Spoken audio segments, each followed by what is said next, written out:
Hey guys, welcome back to our channel. So today we are sharing another bathroom on a budget renovation. We have lived here for almost 7 years and we are just now getting to our basement bathroom. So this is probably not a space you guys have ever seen on our channel before, but we gave ourselves a $500 budget like we did in our last bathroom remodel. And I'm so excited to show you guys how this one turned out. There's always little things you can do to really revamp your space on any kind of budget. One of my favorite things to share on our channel is ways you can make different spaces in your home look beautiful without spending a fortune. So I'm hoping this video will give you guys some ideas. So day one was really Thomas removing all the things we no longer wanted in the bathroom. He took out the mirror and the old light so he could patch up that wall to prep it for the brick.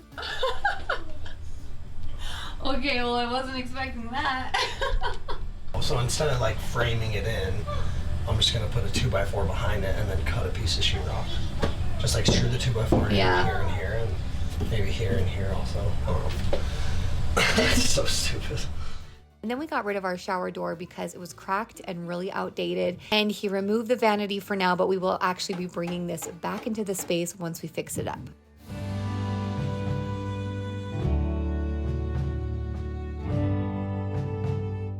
I wanted to quickly show you some of the materials we got for this space. So this is the flooring that we chose, and the total cost for the bathroom was only $45 in flooring. Again, our bathroom is quite small, so it didn't take a lot of flooring. And I knew I wanted real brick for the backsplash. So we bought this thin brick at Lowe's and we got 2 boxes of it for $71 each.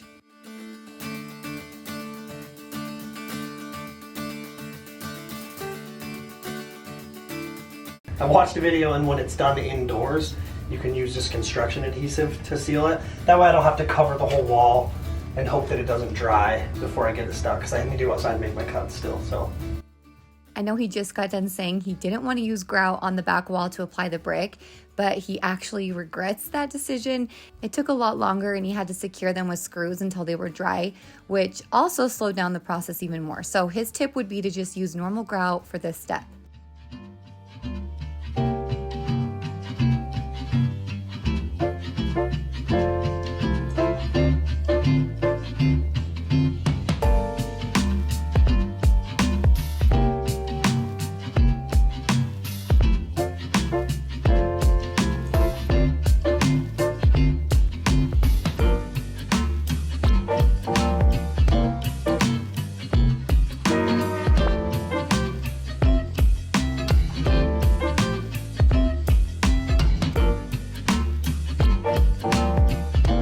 To cut the brick, he used a diamond saw blade.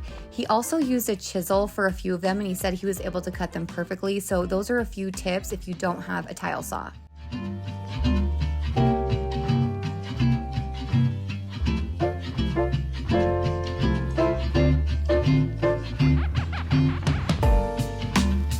This is the grout that we chose, and the color is biscuit. It dried a perfect creamy color, which is what I was hoping for.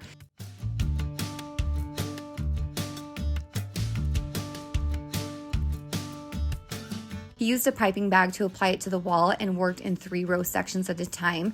And his suggestion is to wait about 15 minutes after applying it to start smearing it in. When it was super wet, it was a lot harder to work with. So having a little bit of dry time helped to smooth it out.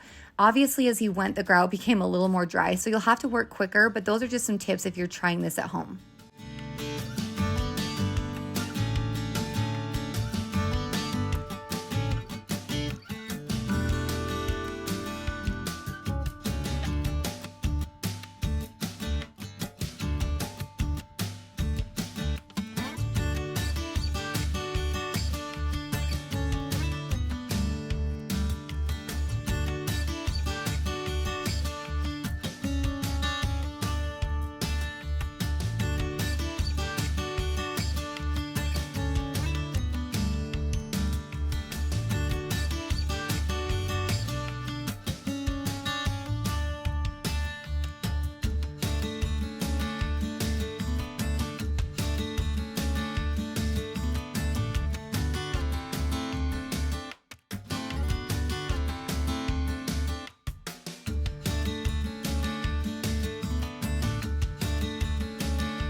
These are the sconces I chose for the backsplash, and I ordered them off Amazon. The total for both of them, it came in a pack of 2, was just $37.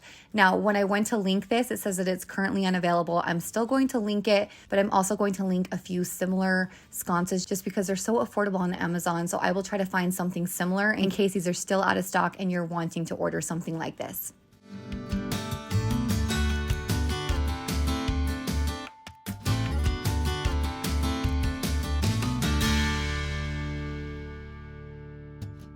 Now it's time to install the floors, and we picked these up at Floor & Decor.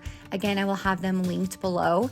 Our bathroom is pretty small, I'm sure you can tell by now, but we only needed 8 boards total to finish the room. The quickest way to get a measurement for a floor is not to pull out your tape measure and mark it. Take your board and flip it around so it's backwards, okay? My big tongue is here and my big tongue is here, but they would be on the same side, which makes it backwards. I'm gonna go all the way to the wall where I want it, lay it here, and then I'm gonna mark at the end of the board. And then when I cut it, this is the piece I'll use, and I'll flip it around and slide it in. Like this. Make sure it's lined up perfect, and then you set it down.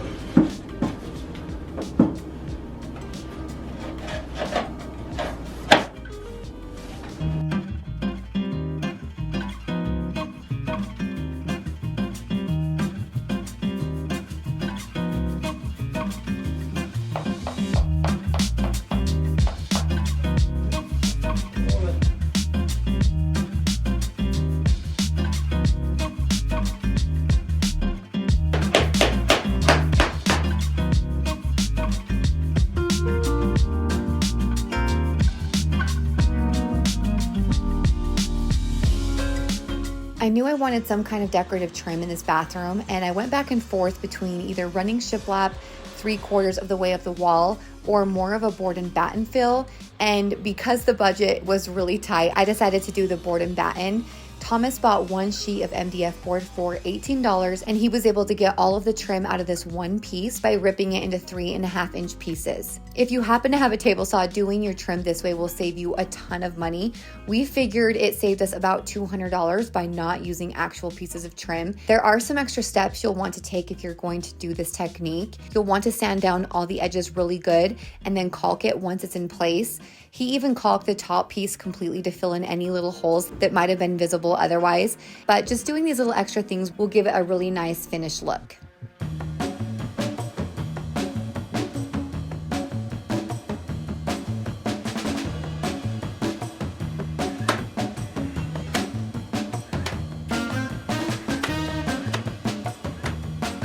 You might have noticed the pen marks on the wall, and that's because I had him draw out the trim idea before he made the cuts. It helped to get a visual of where each piece was going to go and to see if I wanted to move the trim pieces closer and how many I wanted on the wall.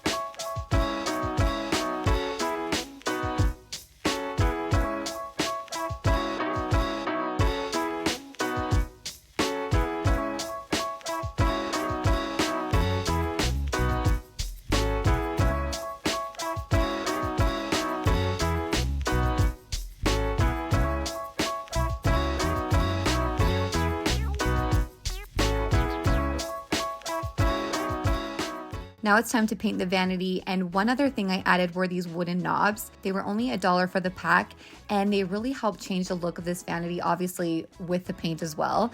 But I love old cottage homes, and they often have wooden knobs on cabinets. So you've probably noticed, if you've watched any other videos, I have these on a lot of my cabinets. The color I'm using was a can of old paint I had lying around, so I'll link the color below. But when painting small cabinets, instead of buying a full gallon of paint, I always buy cabinet paint from Lowe's in the quart size, and it's always under $20. I just painted a large hutch in our kitchen with that kind of paint, and I still had half of a quart of paint left, so you really don't need a lot. And that's why I would suggest, especially if you're doing something as small as a vanity, you only need a little bit of paint. The wood piece we used for the countertop was actually from an old counter that we had, and we had just like a scrap piece left of it. So Thomas measured it and made sure that it would fit here. We only had to cut a little bit off to make it fit into this space. And then he only needed a scrap 2x2 piece to finish trimming on one of the sides.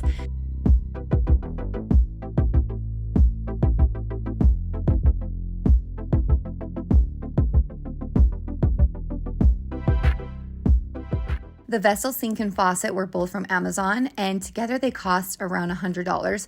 So when we do projects on really small budgets like this, I always make design choices that will make the most impact but cost the least. So I chose to keep our vanity, paint it, use scrap wood for the counter, and then our only expense for that would be the sink and the faucet. That one decision saved us hundreds of dollars, because to buy a full setup of a vanity, a countertop, sink, and faucet can easily put you at around $500. So that's just another tip. Decide what can be repurposed and what will make the most impact, and then of course search for the best deals. Here's the final look of the bathroom, and I'm so happy with how this turned out, especially on a budget of only $500. One of my favorite changes in this space was actually removing the shower door, because it really made the bathroom feel so much bigger. That was a really inexpensive way to make a big change. Another way to make a big change on a small budget is the trim hack Thomas shared, using just one piece of $18 MDF board to make your own trim. And the paint we used was the Express can of paint from Lowe's, and it's only $16 at our Lowe's. So the trim and paint together was just around $30 to $40, and that made such a difference.